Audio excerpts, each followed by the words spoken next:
मिलितं येन तस्मै श्री गुरवे नमः। वाञ्छाकल्पतरुभ्यश्च कृपा सिन्धुभ्य एव च पतितानां पावनेभ्यो वैष्णवेभ्यो नमो नमः। श्री कृष्ण चैतन्य प्रभु नित्यानंद श्री अद्वैत गदाधर श्रीवासादि गौर भक्त वृंद। हरे कृष्णा कृष्णा कृष्णा हरे हरे, हरे राम राम राम हरे हरे।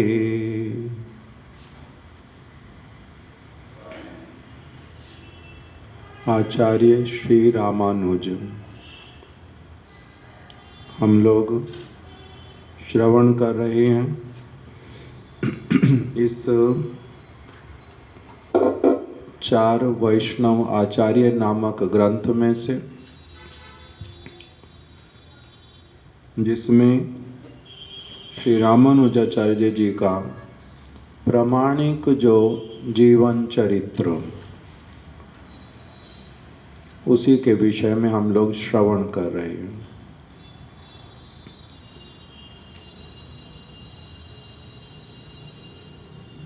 दो दिन पूर्व हम लोगों ने श्रवण किया था कि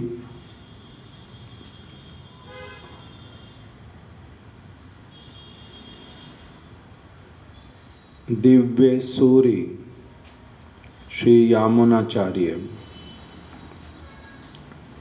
उन्होंने लक्ष्मण देशिक की वैष्णवता वाली सारी बातें श्रवण करके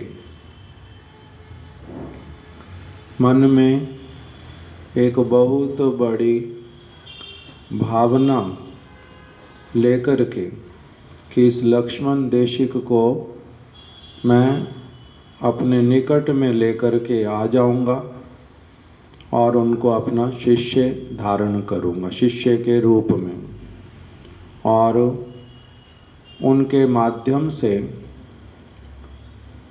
उन संप्रदाय का संरक्षण वो मैं करवाऊंगा।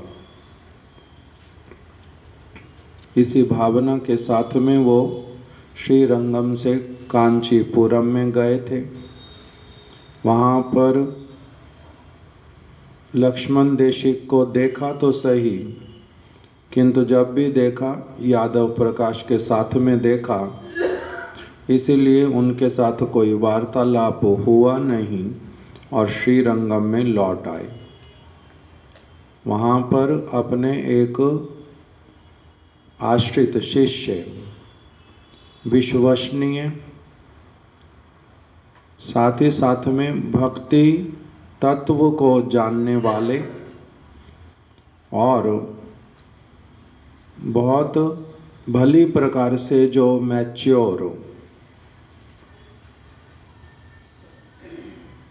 दृढ़ निश्चयी, जो उनके आश्रित पूर्णाचार्य जी, उनको बुलाया। उनको श्री लक्ष्मण देशिक के विषय में सब कुछ बतलाया, अपने हृदय की कामना बतलाई और उनको ये विशेष सेवा कार्य करने के लिए नियुक्त किया कि आप कांचीपुरम में जाओ, वरदराज मंदिर के निकट में ही वास करो, मेरे द्वारा रचित स्तोत्र रत्न नामक ग्रंथ साथ में लेकर के जाओ, और जब जब श्री लक्ष्मण देशिक दिखलाई देंगे उनको सुनाते हुए बड़ी अच्छी तरह से इस स्तोत्र रत्न का गान करना। श्री पूर्णाचार्य जी वो पहुंच गए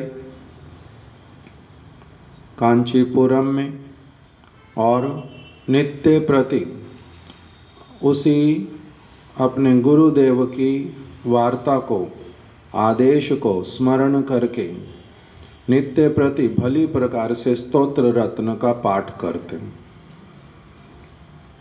श्री रामानुजाचार्य श्री लक्ष्मण देशिक के साथ में संबंध हुआ। उन्होंने स्तोत्र रत्न को श्रवण किया। इनके साथ में उठना बैठना होने लगा और फिर श्री यामुनाचार्य जी के विषय में भली प्रकार से जानने की कामना हुई।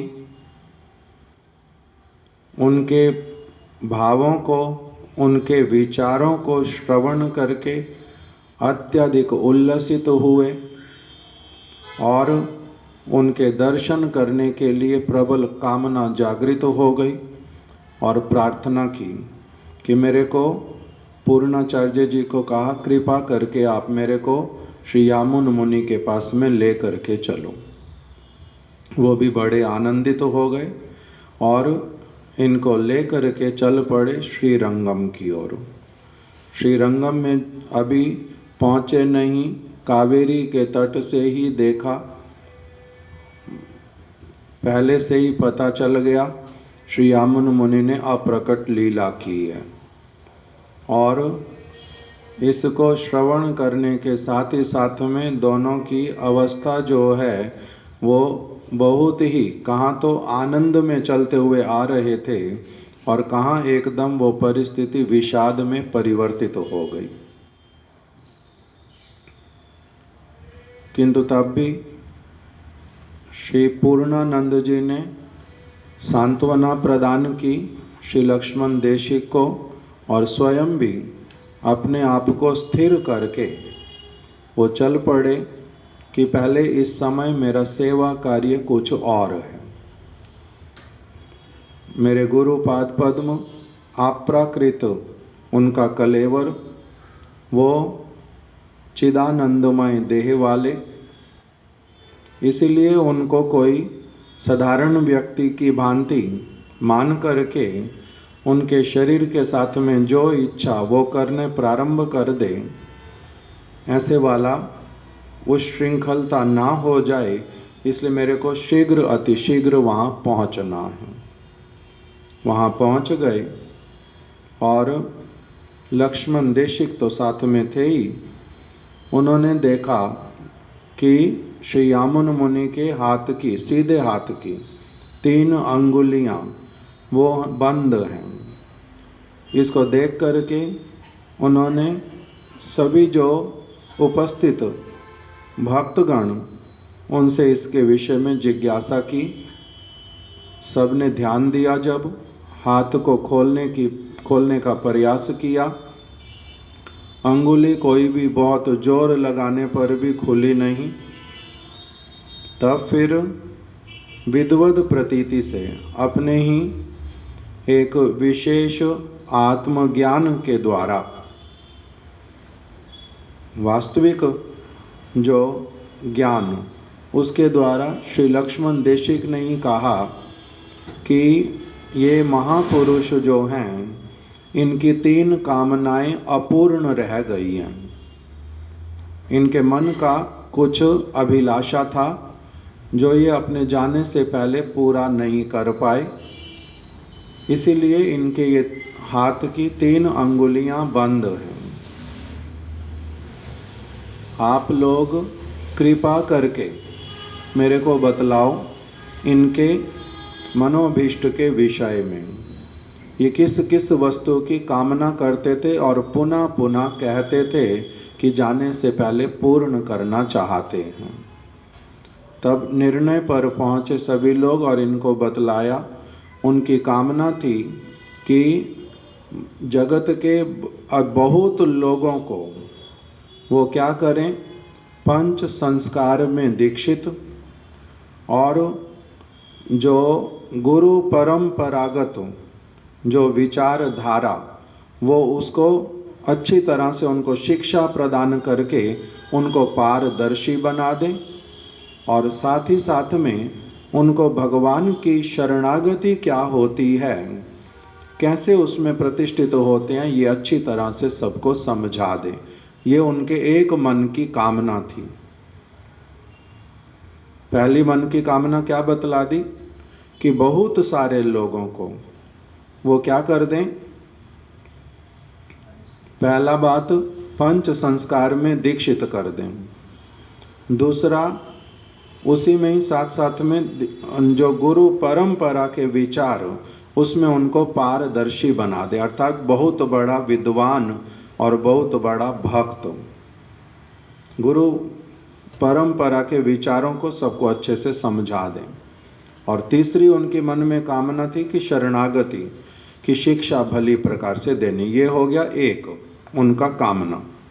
एक कामना में तीन चीजें बतला दी, एक ही कामना है वो।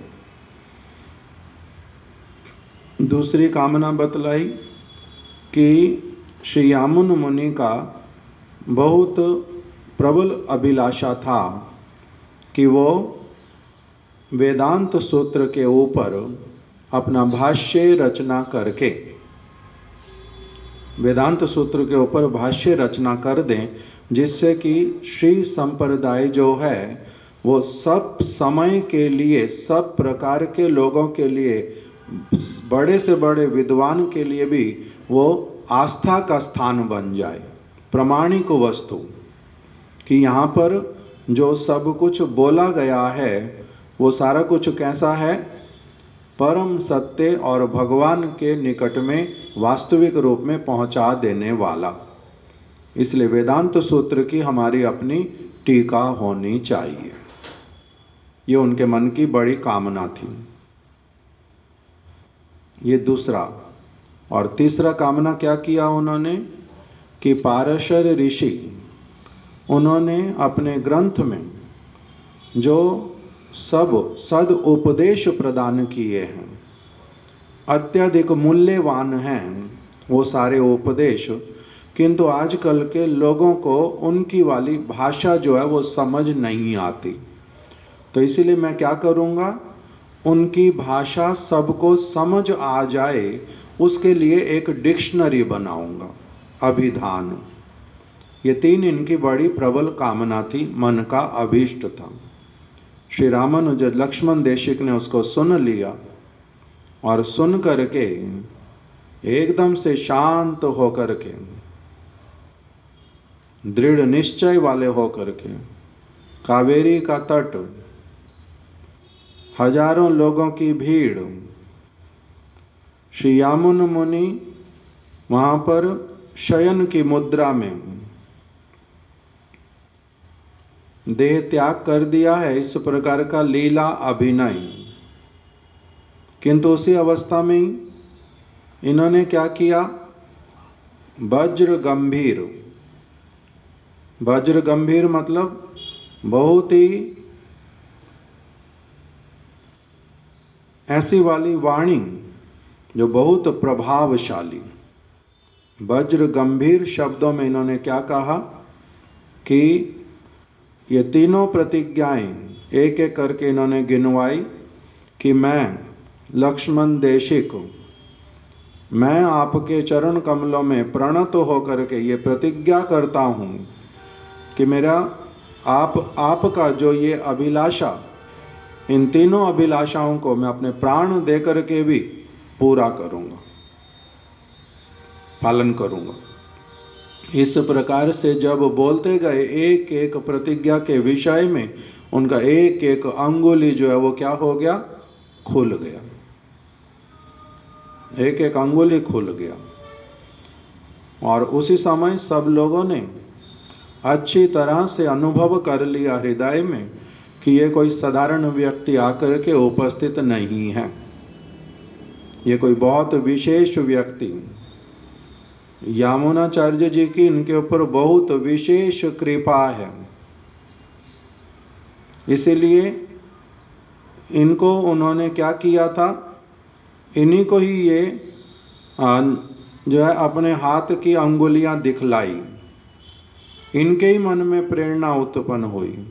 इन्होंने ही भली प्रकार से पूछा और किस प्रकार के इनका प्रभाव कि जैसे जैसे प्रतिज्ञा करते गए वो अंगुलियां अपने आप से खोलती गई। जिस प्रकार से यामुन मुनि एक महा दिव्य सूर्य, उस प्रकार से उनके हृदय की बात को अच्छी तरह से विद्वद प्रतीति से समझ लेने वाले ये लक्ष्मण देशिक, ये अवश्य ही हमारे संप्रदाय के सबसे श्रेष्ठ आचार्य के रूप में प्रतिष्ठित होंगे। यही अभिलाषाएं पूर्ण करेंगे, अन्यथा अंगुलियां कैसे खोलती जाएंगी अपनी आप से। तो इस प्रकार से सबने निर्णय किया। श्री यामुनाचार्य जी का समाधि इत्यादि हुआ। कुछ दिन तक, कुछ समय तक श्री लक्ष्मण देशिक का श्रीरंगम में रहना हुआ। उसके बाद में कांचीपुरम में फिर से लौट करके आ गए। उनकी पत्नी और उनकी माता जी वहीं पर ही थी, इसलिए ये वहीं पर आ गए। वहीं पर आकर के अब इनका अधिक से अधिक, अब पूर्णाचार्य जी तो चले गए थे, वो वहीं के वहीं रह गए। अब ये यहाँ पर सबसे अधिक श्री कांचीपूर्ण जी का जो है संग करने लगे। उनमें इनका चित्त बड़े प्रबल रूप में आविष्ट हो गया। उनके अनुरागी बन पड़े। सोते उठते जागते खाते पीते बैठते कुछ भी करते, सब समय केवल मात्र कांचीपूर्ण कांचीपूर्ण कांचीपूर्ण, वही इनके मस्तिष्क में रहते हैं, हृदय में रहते हैं, क्रियाओं में रहते हैं। उन्हीं के साथ में इतना अधिक इनका एकदम से उनके प्रति बहुत अधिक जो हृदय का पवित्र भावना भक्तिमय, वो पूरा उनके साथ में और अधिक से अधिक उठने लगा, उमड़ने लगा। ऐसा करते करते इनका समय व्यतीत हो रहा था। यद्यपि बाल्य अवस्था से इनका क्या था, वैष्णवों के प्रति इनके मन में एक भावना थी, भूल भावना नहीं, सत्य सिद्धांत, वास्तविक सत्य इन्होंने ग्रहण किया था अपनी बाल्य अवस्था से ही, कि जो भगवान के शुद्ध भक्त हैं ये बड़े सौभाग्यशाली, ये नित्य सिद्ध हैं और अप्राकृत पुरुष हैं। इस प्रकार की उनके प्रति भावना रहती थी कि ये मरणशील जगत के लोगों की तरह नहीं हैं, ये अप्राकृत पुरुष हैं, ऐसी वाली भावना थी। और सत्य सिद्धांतों को इन्होंने अच्छी प्रकार से धारण किया था।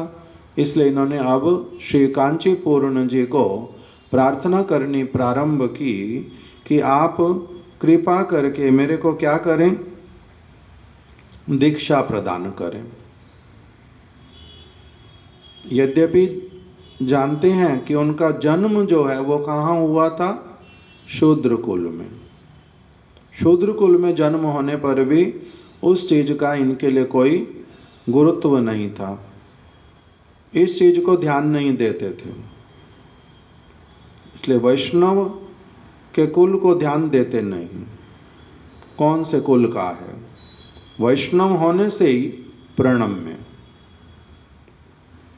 प्रहलाद महाराज कौन से कुल में आए, हरिदास ठाकुर कौन से कुल में आए, किंतु जगत वरेण्य, जगत के जो बड़े बड़े भक्त लोग वास्तविक रूप में, वो सभी उनको क्या करते हैं, बड़ा आदर करते हैं, उनके चरणों की वंदना करते हैं, कृपा की प्रार्थना करते हैं। वाल्मीकि, सब बहुत सारे ऐसे नाम आते हैं, शबरी और निषाद राज, पक्षी कुल के क्या नाम, रामलीला में जटायु, वानर के रूप में हनुमान इत्यादि, सुग्रीव इत्यादि, भालू के रूप में जामवंत, किसकी क्या जाति है, कौन सा कुल है। इसलिए भगवान के लिए जाति, कुल इत्यादि कुछ होता नहीं। भगवान की भक्ति के लिए जाति, कुल आदि सब निरर्थक बुझाइते, जन्मी लेन हरिदास यवन कुलेते। जाति, कुल इत्यादि की निरर्थकता वो केवल किसके लिए है? केवल मात्र इस जगत में किसी न किसी प्रकार से कहीं स्थान पे जन्म हो गया, किसी विशेष व्यक्तियों के जिनका की काम किसी तरह का है उनके यहाँ पर जन्म हो गया, इसलिए वो उपाधिगत केवल नाम है, आत्मा से उसका कोई लेना देना नहीं है। जाति, कुल इत्यादि के नाम पर जो भेदभाव, इसको महाप्रभु ने, सारे शास्त्रों ने पूर्ण रूप में इसको अस्वीकार किया। इसका कभी भी इसको स्वीकार नहीं किया। ये सब निरर्थक, केवल कुछ कुछ इसकी उपयोगिता, बहुत कम उपयोगिता, वो भी शरीर के साथ में संबंधित केवल, जैसे परिचय, मेरा नाम घर वालों ने किसी तरह से रख दिया, उसका अधिक मूल्य क्या है? अगर बदल भी जाए तो क्या बड़ी परेशानी आ जाएगी।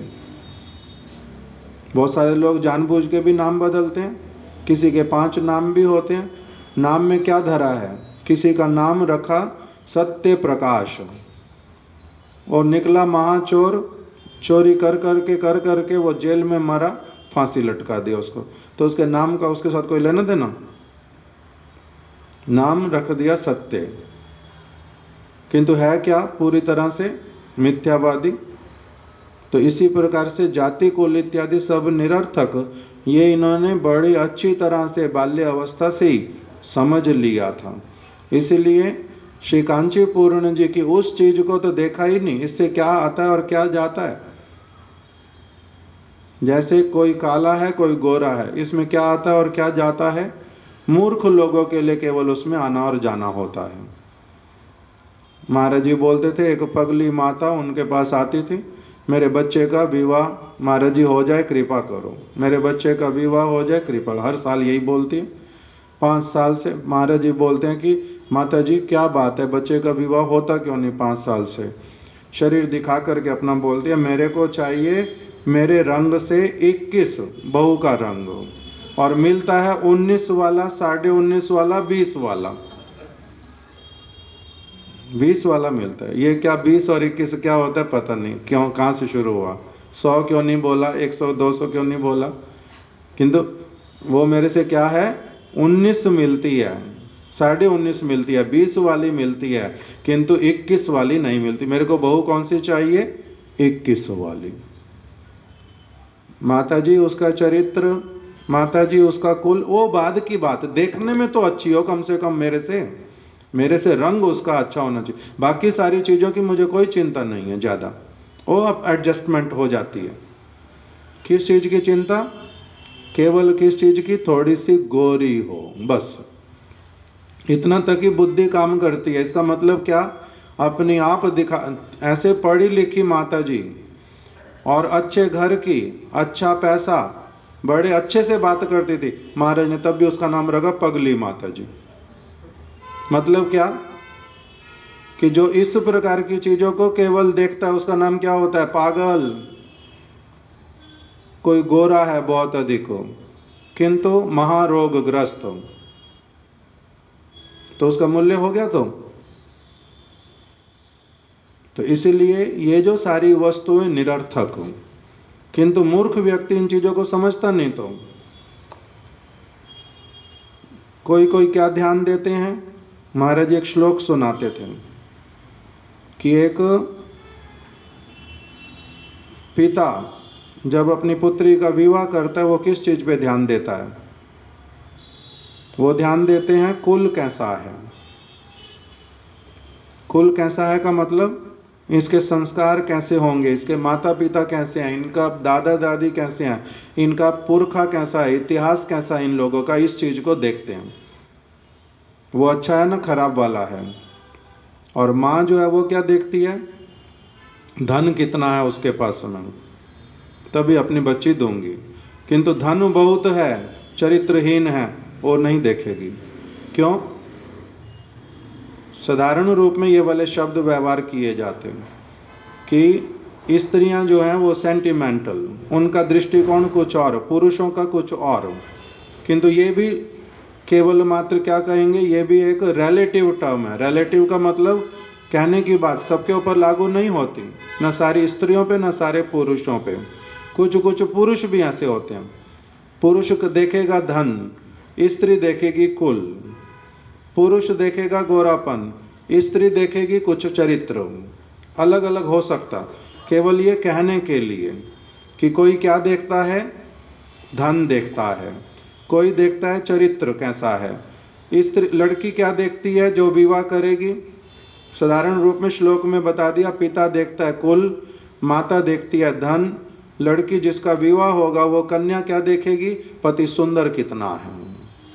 और जो रिश्तेदार हैं वो क्या देखेंगे, उसी में बता दिया, जो आसपास के रिश्तेदारों को लेकर के जाएंगे वो सिर्फ इतना देखते हैं, विवाह जब वो होएगा हमारे को खाने पीने में और गिफ्ट में कितनी अच्छी चीज दे पाएंगे। उनका केवल वहीं तक कंसर्न, उनका क्या लेना देना, पैसा है नहीं है, चरित्र है नहीं है, कुल अच्छा है या नहीं है। रिश्तेदारों को क्या लेना देना, वो कितना तक देखेंगे, केवल हमारे को जब ये लड़की घर में आएगी, अपने घर से हमारे लिए क्या गिफ्ट लेके आएगी, जीजा को क्या मिलेगा, बहनोई को, नाना को क्या मिलेगा, बस इतना ही देखेंगे। तो इस सारी चीज को क्या कहते हैं, इसमें से जिस व्यक्ति ने केवल जो वास्तविक वस्तु उसको लक्ष्य किया, जैसे भगवान जनक महाराज जी महाजन हैं, उन्होंने जब अपनी पुत्री सीता देवी का क्या रखवाया था, स्वयंवर। स्वयंवर जब रखवाया तब उसमें ये शर्त होती है तो कितना पैसा होगा कितना नहीं, उसमें किस चीज को देखा जाता है, उसमें किसी और चीज को देख करके वो चीज की जाती है। क्या देखते हैं उसमें, ये बताओ, स्वयंवर में क्या देखते हैं, बलवान को भी देखेंगे नहीं। बलवान को अगर देखेंगे तो वो भी एकदम से मूर्खता वाला हो गया। शारीरिक बल अगर केवल है और कुछ भी नहीं है तो उसका भी धेला भी मूल्य नहीं है। गुण नहीं देख सकते, गुण तो देखना ही नहीं। जो धनुष तोड़ेगा गुण कहाँ देखा, क्या देखेंगे, नहीं, वो तो तोड़ना है तो धनुष केवल जो भी तोड़ देगा उसके साथ विवाह कराएंगे। क्या देखा इसमें हैं, केवल इतना देख रहे हैं कि भगवान की जो इच्छा होएगी, इसके भाग्य में जो लिखा होगा इसको वो मिलेगा। उन्होंने भगवान के ऊपर छोड़ा है हर वस्तु को, तब इस प्रकार का वो कर पाए। नहीं तो किसी एक चीज को बोल देने से वो तो अनेकों लोग प्रमाणित कर सकते हैं। अगर भगवान शिव के धनुष को क्यों ऐसा वाला स्वयंवर वाला वो रखा था, क्योंकि कोई उसको हिला नहीं पाता था। और सीता देवी ने क्या किया, एक दिन सफाई करते करते हाथ से ऐसे पकड़ा और उठा कर कैसे रख दिया और सारी वहां पर सफाई कर दी। तब जनक जी ने देखा दो अद्भुत वस्तुएं तो इस बालिका के जीवन की। एक तो मेरे को ये कहां पर मिल गई, मिट्टी के भीतर में, मिट्टी के भीतर में ये मिली। उस समय वहां पर कोई भी निकट में नहीं है, ऐसे वाला कोई प्राणी होता नहीं जो अपने बच्चे को ऐसे करके छोड़ देगा। तो ये अद्भुत बालिका तो भगवान की कृपा से मेरे को प्राप्त हुई है। दूसरा, इसमें इतना बल, इतना कोमल शरीर, और तब भी इसको उठा करके इसने ऐसे कैसे रख दिया। इसका मतलब क्या है, ये शिव जी से भी अधिक शक्तिशाली। उनके धनुष को यूं उठा करके यूं रख दिया जिसको उनको उठाने में भी जोर लगता है। तो इसलिए साधारण स्त्री नहीं है। इसलिए मैं इसके लिए वर ढूंढूंगा, कभी भी मैं उसका अच्छा वर इसके जैसा कभी ढूंढ ही नहीं पाऊंगा। तो इसलिए भगवान जो इसके लिए वर भगवान ने जो रखा है वही वाला वर इसको इसकी योग्यता के अनुसार प्राप्त हो, इस प्रकार से उन्होंने छोड़ा। तो इसलिए ये जो कन्विक्शन ये बहुत अलग प्रकार की, बहुत अलग प्रकार की। तो इसीलिए किस लिए बताने लगा ये वाला भूल गया हूँ।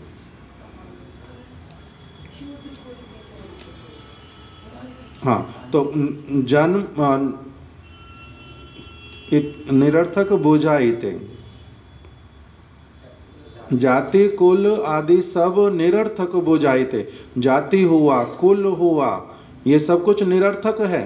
कुल देखने से भी क्या होगा, रावण का कुल देख करके अगर उसका विवाह किया उसके ससुर ने अपनी बेटी का, मंदोदरी का, कि ये तो ब्राह्मण कुल का, बहुत धनी, बहुत बलवान, सारा कुछ देख करके किया, निकला क्या, असुर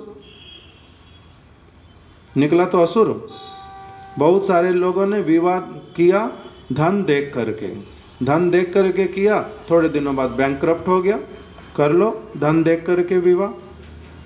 फिर किसी ने कुछ कुल देखा, धन देखा, अथवा शरीर का बलवान, सुंदरता देखा, सुंदर व्यक्ति से सुंदर को देखा, विवाह कराया, थोड़े दिनों बाद ऐसा एक्सीडेंट हुआ, टांग चली गई, लंगड़ा हो गया, एक हाथ चला गया, पैरालिसिस हो गया।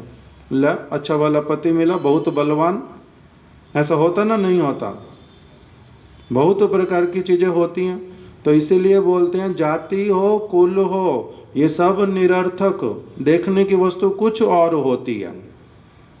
जाति कुल आदि सब निरर्थक बुझाई थे। इसको इन्होंने बड़े अच्छी तरह से वैष्णव होने के कारण, वैष्णवों का संग होने के कारण इन्होंने अच्छी तरह से पहले से पकड़ लिया था।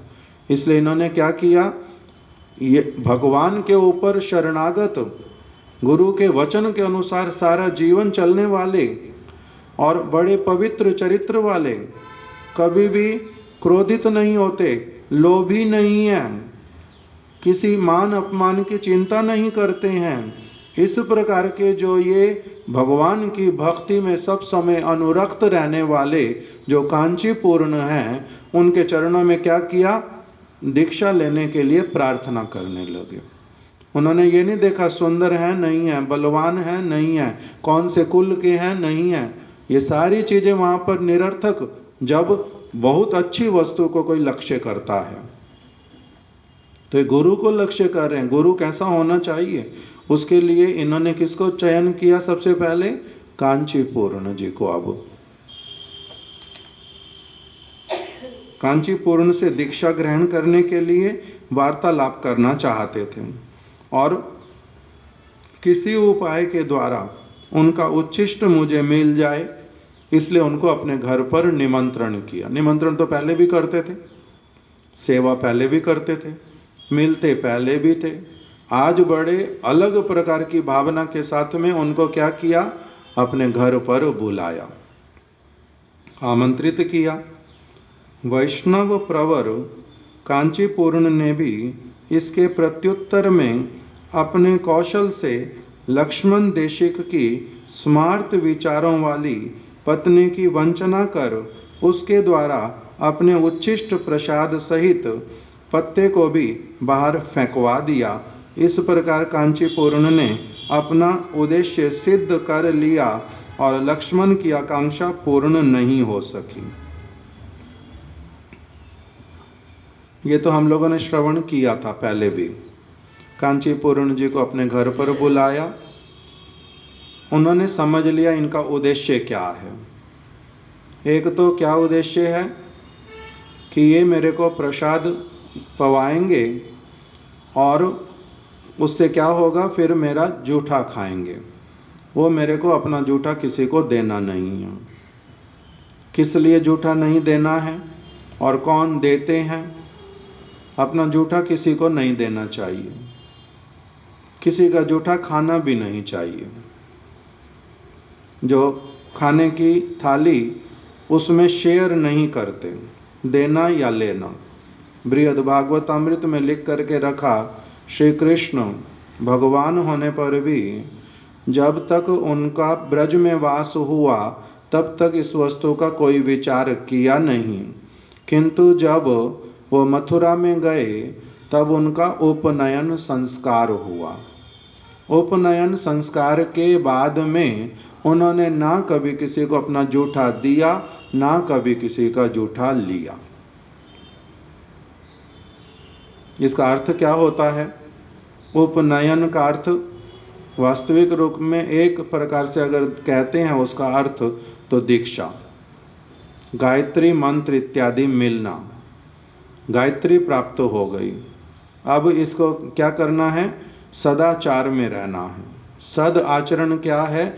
मैं किसी का भी, साधारण व्यक्ति का मैं जूठा खाऊंगा नहीं, ना किसी को जूठा अपना दूंगा। जूठा खाने से क्या होता है? जिसका जूठा ग्रहण करते हैं उसकी चित्त वृत्ति जो है हृदय में आएगी, और जिसको अपना जूठा देंगे वो आपके बहुत सारे पुण्य के जो सारी वस्तुएं अच्छी वाली वो आपकी उसको मिलेंगी। तो इसलिए किसी का भी जूठा खाना या किसी को जूठा देना दोनों मना किया।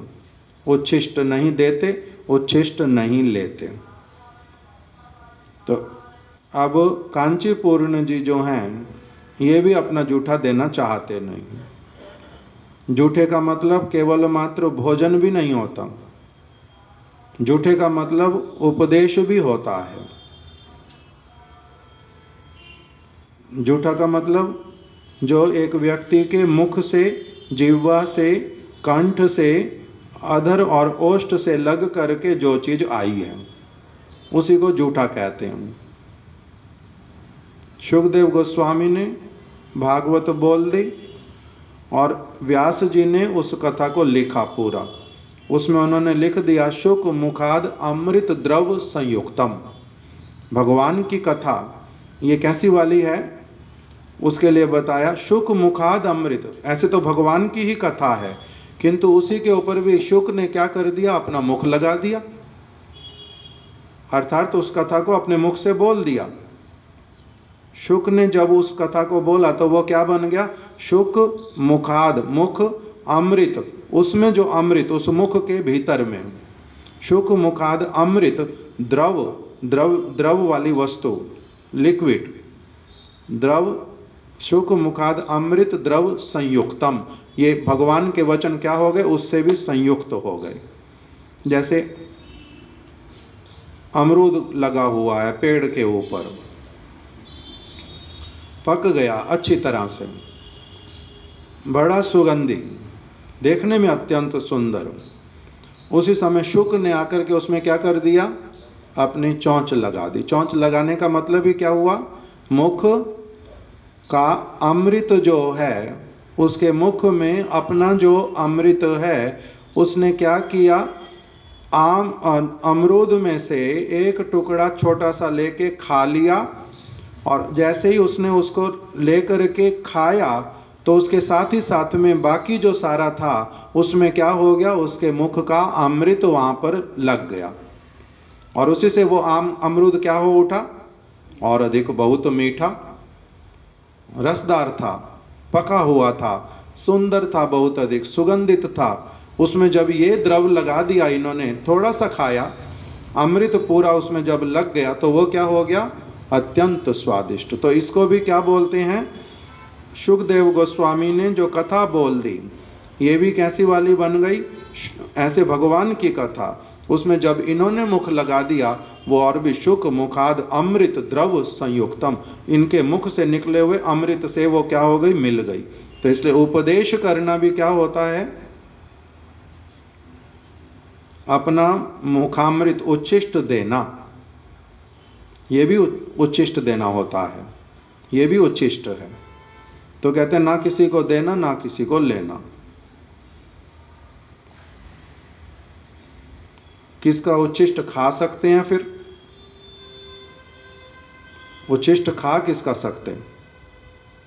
शुकदेव गोस्वामी का जो उच्छिष्ट है, जिसको तोते का जो उच्छिष्ट अमरूद वो लेकर के सभी लोग खाते ना? नहीं खाते, उल्टा मांग करके लेते थे। जब हम लोग छोटे थे तो अमरूद वाले के पास देखते थे कि वैसे वाला कौन सा अमरूद है, वही वाला लेना है। होता था ऐसे? नहीं, तो मांग करके लेते हैं उल्टा। क्यों? सुखदेव गोस्वामी का उच्छिष्ट मिल जाए उसके लिए कौन प्रार्थना करेगा? सभी लोग जो बहुत सौभाग्यशाली बुद्धिमान होंगे वो उनका उच्छिष्ट लेना चाहते हैं। और वो देंगे किसको? उन्होंने देवताओं को मना कर दिया। देवताओं ने कहा हम अमृत लाए हैं, परीक्षित को दे देते हैं, आप अपना कथा हम लोगों को सुना दो। कहते तुम अयोग्य कथा सुनने के,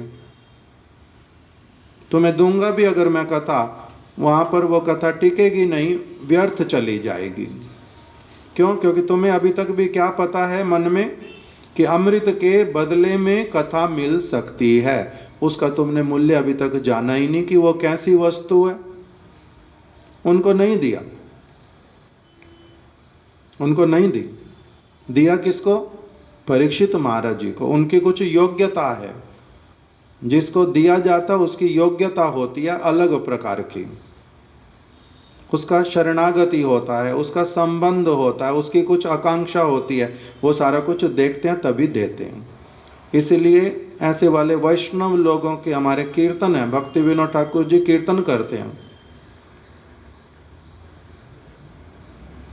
निजेर उच्छिष्ट क्या? निजे श्रेष्ठ जानी उच्छिष्ट आदि दाने, हबे अभिमान भार, प्रतिष्ठाशा आसी हृदय दुषिबे, हैबो निरय गामी। ये दूसरा कुछ लग रहा, मिल गया। उच्छिष्ट आदि दाने, इसमें क्या बताया था पहले? अभी निजे श्रेष्ठ जानी उच्छिष्ट आदि दाने, निजे श्रेष्ठ जानी उच्छिष्ट आदि दाने, होइबे हबे हईबे अभिमान भार, प्रतिष्ठा शासी हृदय दुषिबे, हईबो निरय गामी। मिलता जुलता है, आसपास कुछ मिसिंग है। या तो ताई शिष्य दव थाकिया सर्वदा, नालइबो पूजाकार, अमानी मानद होइले कीर्तना ना। ये बोला नहीं, मेरे को कीर्तन निकाल के दे दो, 1 मिनट में बता दूंगा। उसमें क्या बताया गया है? भक्ति विनोद ठाकुर कह रहे हैं कि तब निज जन ना, निजे श्रेष्ठ जानी, अपने आप को श्रेष्ठ मान करके, निजे श्रेष्ठ जानी उच्छिष्ट आदि दाने, अगर मैंने समझ लिया कि मैं बहुत श्रेष्ठ हूँ, मेरे पास अब ऐसी वाली वस्तु है मैं सबको दे सकता हूँ, अगर इस प्रकार का अभिमान करके कोई व्यक्ति देने जाता है वो पूरी तरह से अनक्वालिफाइड। निजे श्रेष्ठ जानी, मैं श्रेष्ठ हूँ। निजे श्रेष्ठ जानी उच्छिष्ट आदि दाने, अगर अपना उच्छिष्ट किसी को देता है तो उससे क्या होता है? हबे अभिमान भार। इसका मतलब वो अभिमानी व्यक्ति, वो तो उल्टा उस बोझ में दबेगा, खुद ही अपना मरेगा। हईबे अभिमान भार। फिर ताई शिष्य तव थाकिया सर्वदा, ना लईबो पूजाकार। इसीलिए हे गुरुदेव, हे भगवान, मैं तो आपका नित्य निरंतर सेवक बन करके रहूँगा, मैं कभी किसी की सेवा पूजा ग्रहण नहीं करूँगा, कभी किसी की ग्रहण नहीं करूँगा। कैसे किसी को उच्छिष्ट दूंगा अपना? मैं किसी को उच्छिष्ट देने के योग्य नहीं। फिर वो वाली बात कहीं नहीं रहेगामी वाली, आमी तो वैष्णव ए बुद्धि होइले, अमानी न हबो आमी, प्रतिष्ठाशा आसी हृदय दुषिबे, हईबो निरय गामी। आमी तो वैष्णव, जिस दिन ये मन में आ जाएगा कि मैं तो अब वैष्णव बन गया हूँ, आमी तो वैष्णव ए बुद्धि होइले, ये वाली बुद्धि अगर हो गई, बन गई, अमानी न हबो आमी, तब तो मैं दूसरों को सम्मान देना छोड़ दूंगा, दूसरों को सम्मान दे ही नहीं पाऊंगा। और अमानी, अमानी का अर्थ क्या हुआ? कि अपने मान की कामना करने वाला। अमानी तो मैं बन नहीं पाऊंगा, अर्थात मेरे को तो कैसा आदेश दिया गुरुदेव ने कि अपने सम्मान की कभी भी कामना नहीं करना, तो ये तो मेरा कभी पूरा होएगा नहीं। फिर अमानी ना हबो आमी, और प्रतिष्ठाशा आसी, मेरे में प्रतिष्ठा को प्राप्त करने की आशा बड़ी प्रबल हो उठेगी। प्रतिष्ठा सा आसी हृदय दूषिबे, मेरे हृदय को दूषित कर देगी। हई वो निरयगामी, मैं तो नरक की ओर चला जाऊंगा। मैं गुरु का चरण आश्रय किस लिए किया मैंने? नरक में जाने के लिए, ना भगवत चरणों में जाने के लिए। भगवत चरणों में जाने के लिए, उन्नत होने के लिए किया, ना निम्न होने के लिए किया। उन्नत होने के लिए किया, आगे बढ़ने के लिए किया, लाभ के लिए किया। उल्टा थोड़ा ना चाहता हूँ उसका कुछ भी, तो इसलिए मैं क्यों दूंगा अपना उच्छिष्ट किसी को भी? मेरे उच्छिष्ट से किसी का होगा क्या? उल्टा अमंगल ही होगा दूसरों का। इसीलिए हमारे मत का क्या मूल्य, इसलिए हमारे समझ का क्या मूल्य? हम बद्ध जीव क्या किसी को समझ सोच करके उपदेश करेंगे? और उस प्रकार के उपदेश का लाभ भी क्या होगा? कुछ भी नहीं। अपना भी बिल्कुल लाभ होएगा नहीं, दूसरे का भी लाभ होएगा नहीं। अगर केवल भगवान की बात को भगवान की ही रख करके, उन्हीं की संपत्ति है, उन्हीं की बात है, उसमें मेरा कुछ क्रेडिट नहीं है। अगर केवल मैं उस वस्तु को पुनः पुनः अपने मंगल के उद्देश्य से कीर्तन करूंगा, स्मरण करूंगा, अपने आप से किसी दूसरे को उसके द्वारा लाभ होता है, तब मैं लाभवान होता जाऊंगा। किंतु अगर बीच में हमारे गुरु महाराज जी ने एक शब्द लिख करके रखा उर्दू का कि गुरुदेवेर वचनावली के कब्जाइले ही चोलबे ना। कब्जाइबे मतलब कब्जा करना। गुरु के, भगवान के बहुत अच्छे अच्छे उपदेशों को मैंने स्मरण कर लिया और फिर उनका नाम बीच में से निकाल दिया, और मैंने क्या कहा? ये मेरी अनुभूति है, मैं ऐसा कह रहा हूँ, देखो ऐसा करना चाहिए। तो कह रहे हैं कि गुरु वैष्णवों के वचनों को इस प्रकार से कब्जाने से केवल भजन होएगा नहीं, भगवान मिलेंगे नहीं, चित्त शुद्ध होएगा नहीं। उन्हीं के वचन मैं पालन करना चाहता हूँ, कर रहा हूँ, मैं लाभवान हो रहा हूँ, और भी कोई अगर उनके वचनों को ग्रहण करेगा वो लाभवान होएगा। इसमें मेरा कुछ क्रेडिट नहीं, उनका सारा क्रेडिट है। जो इस बात को ले पाएगा वो बनेगा शिष्य, वो अपने जीवन में पालन करेगा उसको, केवल बोलेगा नहीं, दूसरों को उपदेश नहीं करेगा, केवल वो जीवन में पालन करेगा, तब उसका होगा लाभ। तो इसीलिए उच्छिष्ट केवल भगवान का ही जब दिया जाता है और भक्त के द्वारा उसमें अपना जो शरणागति, सेवा की परिपाटी, सेवा की भावना, अपना जो भगवान की तरफ से मिलने वाला वस्तु, उसके द्वारा जो भावना है उसमें मिल जाती हैं, वो है द्रव अमृतमय। वो जब मिल करके आता है कि भगवान ही सेव्य हैं, भगवान ही आराध्य हैं, वो ही एकमात्र विषय वस्तु हैं, मैं भी उनका नित्य दास हूँ, मेरे गुरुदेव भी उनके नित्य दास हैं। तुम भी यदि वैसे वाला चाहते हो तो क्या करो? उनके उच्छिष्ट को प्राप्त करो। ये उनका उच्छिष्ट पूर्ण रूप में ऐसे उपलब्ध है। इस प्रकार से जो करेगा वो होता है योग्य पात्र। उच्छिष्ट आदि को बांटना भी सबके बस की बात होती नहीं, इसलिए हमारे गुरुदेव बड़े सरल शब्दों में कह देते थे कि मैंने प्रसाद पा लिया, प्रसाद पाने के बाद में थाली मेरी रखी है, अभी थाली जो उठा करके जाएगा वो क्या करता है? उसमें तो प्रसाद बचा हुआ, उसने अब वो प्रसाद बांटना है। तो कहते हैं बांटने की कला भी सबके अंदर नहीं होती अच्छे से। वो प्रसाद जब बांटेगा वो क्या करेगा? जो सबसे पहले अच्छी चीज़ दिखाई देगी अपने लिए निकाल के रखेगा, दूसरे को क्यों मिले वो वाली। उसके बाद में फिर जो और बांटना भी चाहेगा, फिर उन लोगों को पहले अच्छे से दूंगा जो लोग मेरे स्वार्थ की पूर्ति करते हैं। उसके बाद में फिर जो दूसरा कोई जबरदस्ती करके कुछ मांगने आ गया, लौकिक व्यवहार के कारण देना भी पड़ेगा, वो ऐसी वाली जो कोई भी लेना नहीं चाहता। तो कहते हैं उच्छिष्ट में ऐसी कोई चीज होती है जो कोई भी लेना ना चाहे? अगर भगवान का उच्छिष्ट, गुरु का उच्छिष्ट, उसमें सारी की सारी वस्तु कैसी होती है? अप्राकृत। किंतु वो कहते हैं बद्ध जीव ऐसी चीजें कर नहीं सकता। भगवान का उच्छिष्ट अगर उसके पास में आ भी जाए, उसको वितरण करने के लिए भी अलग प्रकार की योग्यता चाहिए। इसके विषय में गुरुदेव की कथाएं हैं और उसी को शिला वामन गोस्वामी महाराज जी ने प्रबंध के रूप में भी लिख करके रखा है और प्रार्थना की है कि हे गुरुवर्ग,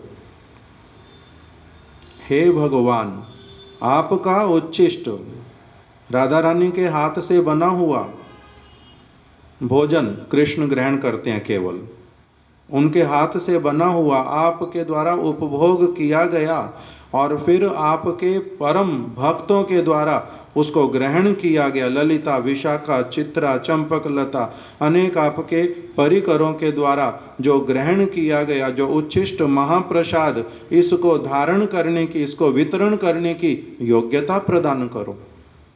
तो इसलिए साधारण वस्तु तो है नहीं, तो इसलिए उच्छिष्ट इत्यादि को का मिलना, उच्छिष्ट का किसी को देना, उच्छिष्ट का वास्तविक रूप में महात्म्य, ये सारा कुछ बहुत अलग प्रकार का। इसीलिए जो बहुत ऐसे ऐसे वैष्णव वो अपना जूठा ऐसे किसी को देते नहीं कि ऐसे कैसे दे देंगे, ये मैंने देना नहीं। नारद ऋषि ने एक बार केवल उच्छिष्ट लिया था, पूछ करके लिया था, भागवत में लिखा हुआ वो वचन।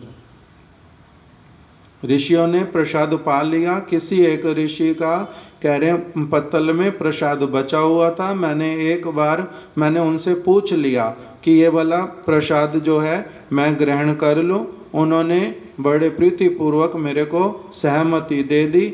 सक्री देवा, वहां पर ये शब्द आया, सक्री देवा, एक बार मात्र केवल मैंने उसको ग्रहण किया, उसी के साथ ही साथ में मेरा चित्त जो है वो भगवान में लग गया, चित्त मेरा भगवान में लग गया, क्योंकि वो उच्छिष्ट अलग प्रकार का होता है। लेने वाले का, देने वाले का अलग अलग योग्यता निर्धारित किया। तो इसीलिए इन्होंने क्या विचार किया, कांचीपूर्ण जी ने जब समझ लिया कि ये मेरा उच्छिष्ट लेंगे, तो उन्होंने अलग प्रकार से कि नहीं, मैं तो देने के योग्य नहीं हूं, इसको मैं कैसे दे दूं। इसकी कामना होती है, ये अच्छी बात, किंतु इसको उच्छिष्ट मिलना चाहिए, ये भी ठीक बात, किंतु मेरा उच्छिष्ट लेकर के इसका मंगल होएगा नहीं, मेरा अपना भी मंगल होएगा नहीं, मैं कैसे दे दूं इसको अपना उच्छिष्ट। इसीलिए उन्होंने क्या किया था, वो इनका निमंत्रण तो स्वीकार कर लिया लक्ष्मण देशिक का, किंतु इनके घर के बाहर छिप करके रह गए, भीतर में गए नहीं।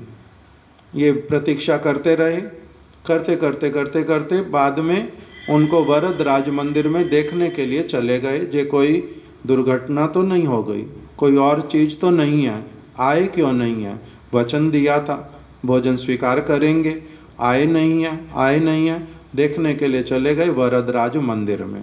और इधर ये तो छिप करके पहले से ही देख रहे थे, जैसे ही देखा वो वरद राज की ओर चलते हुए चले गए, साथ साथ में घर में जा कर के बोल दिया, बहुत जल्दी में हूँ, प्रसाद दे दो, प्रसाद जल्दी जल्दी पाना है, जल्दी जल्दी जाना है। जो लक्ष्मण देशिक की जो पत्नी थी वो कैसी वाली थी, स्मार्त विचारों वाली, वैष्णव विचार उसने अभी तक धारण किया नहीं था।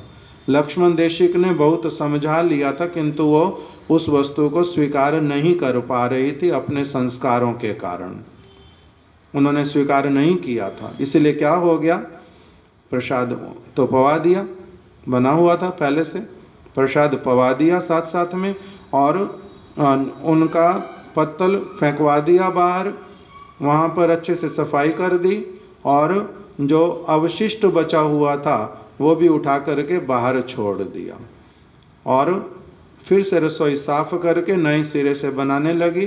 क्यों, शूद्र व्यक्ति को खिलाया, जो भोजन का अग्रभाग वो वाला हम लोग थोड़ा ना पीछे से खाएंगे, हम लोग ब्राह्मण हैं, शूद्र को खिलाया है, ये वैष्णव होगा, अपने घर का होगा, दीक्षा लिया, भजन करता है, जो करता है, किंतु है कौन, शूद्र जाति का, उसने गुरुत्व दिया शूद्र जाति को।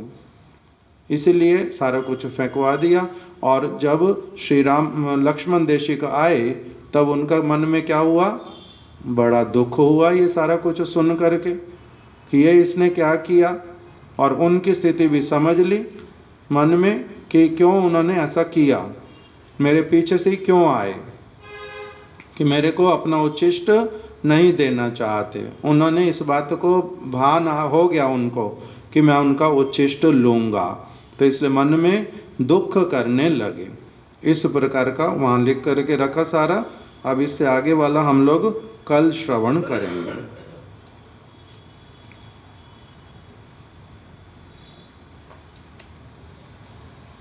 वाञ्छाकल्पतरुभ्यश्च कृपा सिन्धुभ्य एव च पतितानां पावनेभ्यो वैष्णवेभ्यो नमो नमः।